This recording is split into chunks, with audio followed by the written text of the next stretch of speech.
Hello, everyone, and thanks for joining us on the Rochester Press Box. Bill Pucko with you here, along with Tariq Spence in the middle, and welcoming back Pat Duffy on the far right.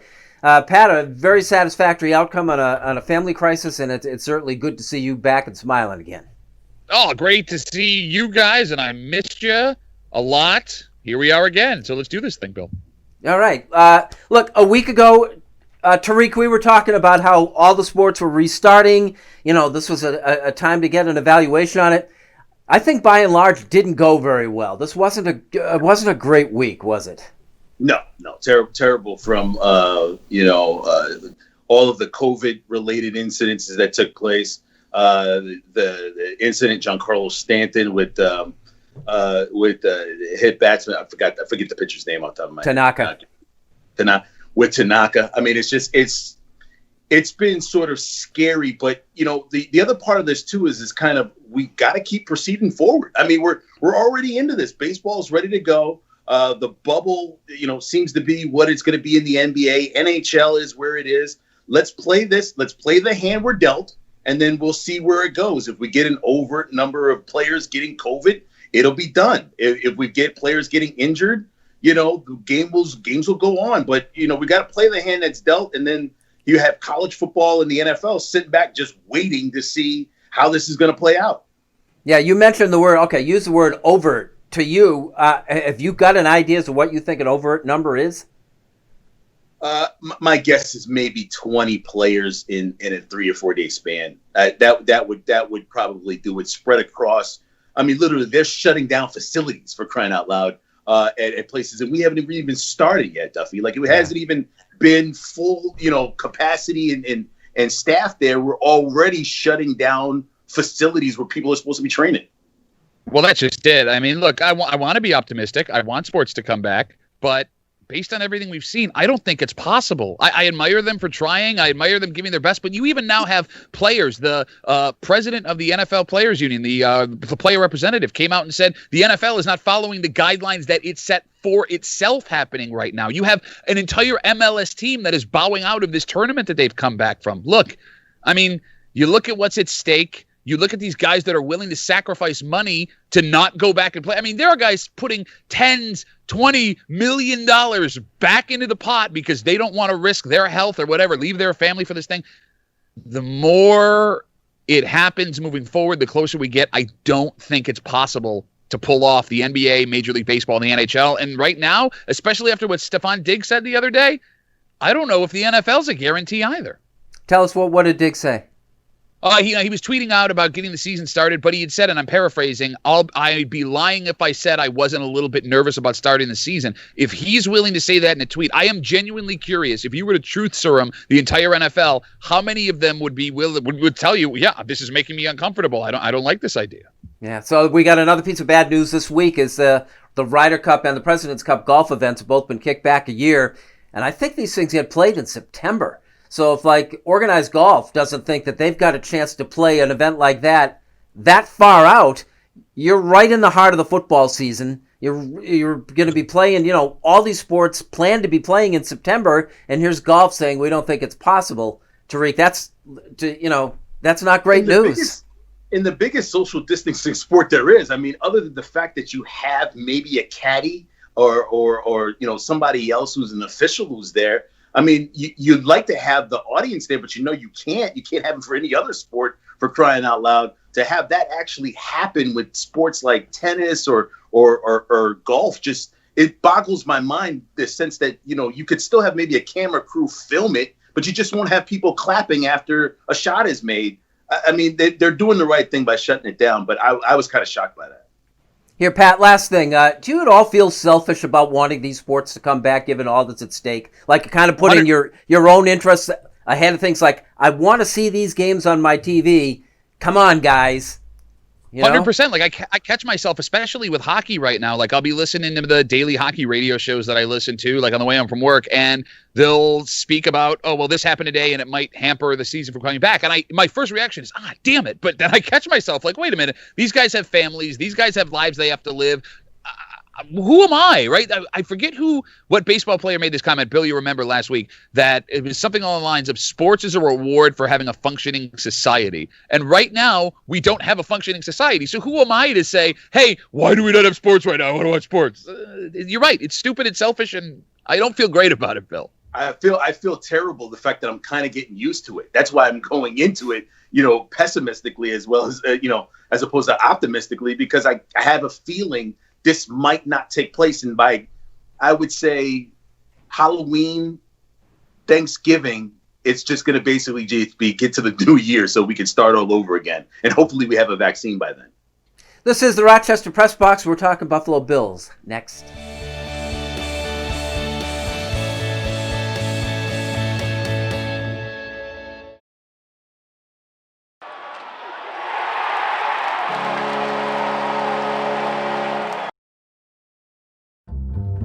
Original Bay Goodman Pizza, located on the corner of North Winton at Browncroft. There are 3 ways to get the original Bay and Goodman delivery. Go to baygoodman.com.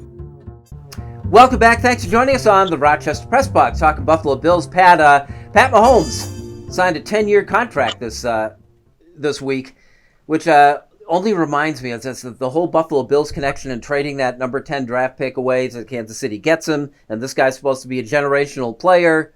I think, he's great to watch. Do we still hold the Buffalo Bills responsible for this? If you're asking me personally, I don't. I'm a firm believer in situation matters more than talent of player, right? Like, you see a lot of guys in the Pro Football Hall of Fame that wouldn't have succeeded without the systems they were in. Not to say that Pat Mahomes is a system quarterback. I'm blaming more the situation in Buffalo. I do think if the Bills would have stood pat and drafted their quarterback there, you didn't have a general manager at the time. You had a defensive first coach that had never coached an NFL team before. You had absolutely no weapons around Pat Mahomes, right? Like, it would have been a disaster, and I don't think that kid comes near achieving what he's been able to achieve thus far. I mean, Kansas City was a perfect situation. They were already a playoff team. They were built around Alex Smith. They knew that they were ready to go. They were just a player away from doing it. They gave him the year. Yeah, I don't know. I can't hold McDermott and everybody else in Buffalo at the time accountable for not wanting to pull the trigger. I think it's interesting, though, the fact that Duffy brings up the fact that it isn't so much one player. We tend to put a lot into a draft. So if we didn't have that pick and the Bills had that pick, would they have even gotten Mahomes? Was Mahomes even on the radar? It really just depends on where you go. You talk about luck. The draft is luck. That's basically it. I mean, the draft is, nobody knows what these players are going to be. There was a chance that Mahomes might have been picked over and he would have gone someplace else, and this great player would have been on a different team. It's the same thing with the Knicks and Steph Curry. There's no way we put so much into a player being drafted. And it is the organization and where they're drafted to, the coach at the time, how much they believe in the player. Injury. Tom Brady basically got his career started basically off of an injury. So we would have never have known what was going to happen if they didn't draft him, had this injury not taken place, then you get Tom Brady. So the draft is really opportunity with organization. Everybody, puts a lot of stock into who drafts who and how smart they are. They're only as brilliant as the next draft pick in the system they're in. Yeah, it's just there's such a direct line. I mean, the Bills traded that pick to Kansas City, who used it on Mahomes. I read what I thought was an interesting article. USA Today produced the 10 teams that passed over Mahomes because he was the 10th guy picked. Buffalo traded the pick, and he holds the Bills least responsible for passing over it because they wound up with White and Edmonds, at least indirectly, as a result of not taking Patrick Mahomes, Pat. Yeah, he's 100% right. You got a definite Pro Bowl corner in Trey White, a guy in Edmonds who is, 7 years old, and he's already been in the league for 2 seasons. Like, he's the youngest linebacker in the league, and he's already played 2 seasons. Yeah, I mean, look, I can't sit here and put on my homer face and say, if I could have Tre'Davious White and Edmonds, I wouldn't trade them for what we get out of Pat Mahomes. No, that's a bald-faced lie. But yes, you got 2 quality players on a defense that's playing very well in exchange for a player that I don't think would have succeeded. Yeah, I would. It's fine. I'm cool with what happened. It happens. And Tariq, that's also one of these things that Josh Allen has to live with. I mean, Josh Allen, if he becomes a franchise quarterback, certainly not a Pat Mahomes, but a good franchise quarterback, he can dispel all of this because then you're talking about those 3 guys for Patrick Mahomes, and you might make that deal. Well, I mean, listen, the one thing about Allen is that if he plays extremely well, wins an MVP, and takes his team to the Super Bowl and wins it, he could be looking at a $500,000 deal too, right, Duffy? Like you give him about $500 million deal for that and sign him up for 10 more years. I don't know about $500 million. I mean, look, the thing about Patrick Mahomes is he's the most. Who doesn't love Pat Mahomes? Like, not only is he talented, not only is he something we really haven't seen before, he's lovable. Like, that's what's crazy about it. One, a human being can be worth $500 million. Two, the Chiefs are going to make money paying him $500 million, right? I don't think Josh Allen is that player. He'll ever be that player. I think he's going to be successful. I think Pat Mahomes is a once in a 25-year kind of football player. Did you miss the part when I said that he won them a Super Bowl? Did you miss that part and how much it means to you? Did you see what the Pagulas have been doing with the hockey team, and you think they'd pay anybody $500 million no matter what happened to that franchise? I tried. I'm sorry. This is the Rochester Press Box. Like it or not is next.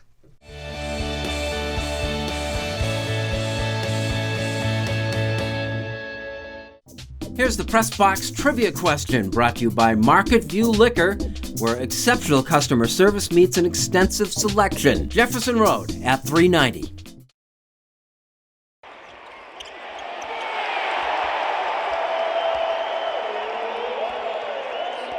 Here's the Press Box trivia answer, brought to you by Market View Liquor, where exceptional customer service meets an extensive selection. Jefferson Road at 390. Hey, thanks for watching. This is the Rochester Press Box. Bill Pucko, Tariq Spence, and Pat Duffy. Pat, like it or not, competitive eating contests. Are you talking about being part of one or watching one on television? Because I like both of them. This is great, right? Like Joey Chestnut, 75 hot dogs, breaks a world record. Do you know that 80% of the money on Vegas, and yes, I said that the right way, Vegas, was on the over of him breaking the world record of 74 hot dogs, which he ended up doing at the Nathan's Hot Dog Eating Contest without fans? How do you not? This is beautiful. Watch this man hurt himself and pretend he's not hurting himself by eating 75 hot dogs in like 10 minutes. It's great. I mean, this is what we used to pay our buddies to do in high school, right? Like, collect all the money and see if we can get them to eat something gross or all of the thing on the plate at the same time. I'm in. I'd watch this every day. I love it. Every year. Come on. Listen, I don't care if they cancel sports for the rest of the year. I'm never watching a competitive eating contest. I would never do so. As a matter of fact, the crazy part is I still read about it. Apparently, he thought he was going to break the record because there was less competitors and the hot dogs would be better. So now he's apparently won this because of less competitors and the fact that it was indoors and the hot dogs would be better. That's how he won. You know it matters when you sit down to have dinner. If that food tastes a little bit better, you're eating a heck of a lot more food. Come on, Tariq. I think it's something that associates this particular event with our Independence Day. Like, this is how we choose to represent ourselves. Yeah, you know why? Because the King of England wouldn't let you eat 75 hot dogs, but now we can. How you like me now? America, we have to grow up. Hey, Tariq, like it or not, the whole name changing of these NFL baseball teams from Native American names, that whole issue, like it or not? Yeah, I'm good with it. The teams are not leaving the city. It's a totally different situation. You're still going to have the sports. I'm all about change. It doesn't really, I mean, if you're really into the team and the team name matters that much to you, I mean, you're really into sports. And people do love their sports and they love their teams. I have no problem with them changing the names. The Redskins can change. That's fine with me. The Chiefs, if they wanted to, they'd be fine. The Braves, if they wanted to. The Indians, time for that to go. But it's not leaving the city. It's changing the name. Plus, people buy jerseys all the time, right, Duffy? So, I mean, literally, you just get a brand new jersey with a brand new logo fresh on it, and you're ahead of the game. Well, that's why I find it so interesting that Daniel Snyder, the owner of the Redskins, has been so vehemently against changing this name since he bought the team in '99. You're right, Tariq. Like, there are going to be people that are going to be upset and say, I'm never coming back. Guess what? They always come back. You can be proactive with this thing. I'm familiar with the situation out in Spokane, Washington. They're the Spokane Indians, minor league baseball team. They went and actually got the Spokane Indian Nation to sign off on them using the word Indians, and they actually have a logo that's printed with the Native American characters so that, like, you look at it, you couldn't identify it and stuff, but they're in a partnership. They actually give the tribe some of the profits off the merchandise that's sold that bears the logo. So that's kind of a cool example of how this can work. Yeah, but how would you do that with a team that is identified by what most people consider to be a racial slur? And there's the difference. This is the Rochester Press Box, and Unfinished Business is next.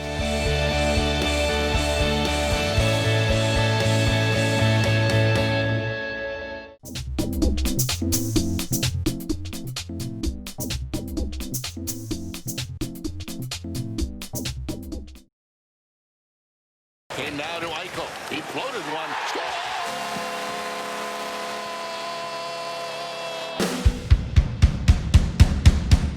Welcome back. Thanks for joining us on the Rochester Press Box. Bill, Tariq, and Pat. It's Unfinished Business time. Mr. Duffy, start us.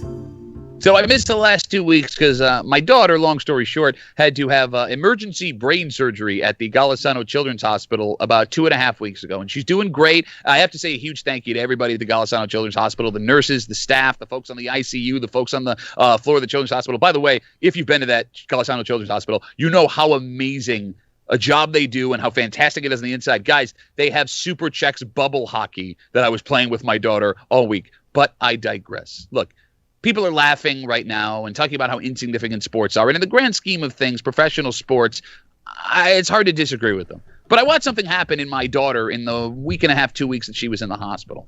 She never had any doubt that she's a hockey player, by the way. I'm sorry. And she never had any doubt that she wasn't going to be back on the ice in October for the start of hockey season, even though 2 days before she had emergency brain surgery. She had me bring her hockey stick in the fourth day that she was in so we could go down to the playroom at the Children's Hospital and pass the puck back and forth. And the entire time she was in the hospital, all of her teammates are FaceTiming and calling and sending her gifts. And what I gathered out of everything that I was watching, right? The help of the hospital was fantastic, and we couldn't have done it without them. Our friends and our family were amazing. But the thing personally for her that really got her the most excited, and I think got her through the easiest without being scared, was knowing that she had hockey going and knowing that she had her teammates that were there behind her. And it's one of those moments where you stand back in things you don't really think about and realize how truly important sports can be in other people's lives. Thank you again to everybody at Golisano Children's Hospital, and I'm sorry, everyone watching. I'll try to never leave you guys again.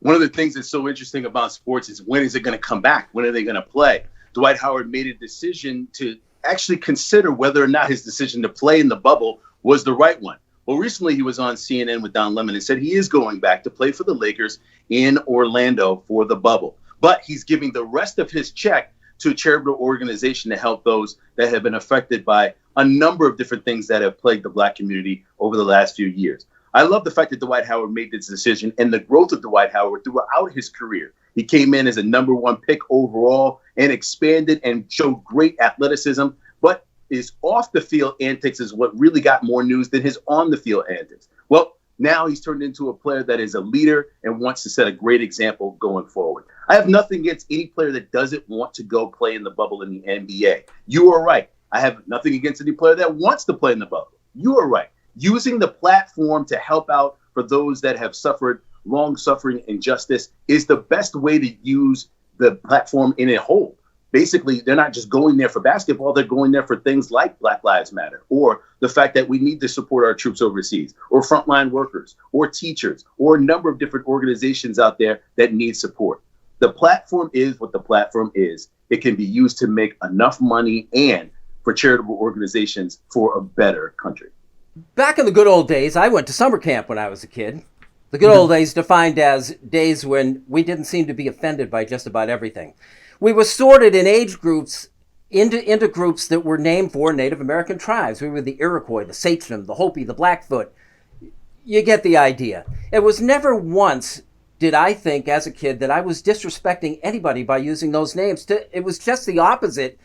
I felt a connection with those tribes. They were special to me.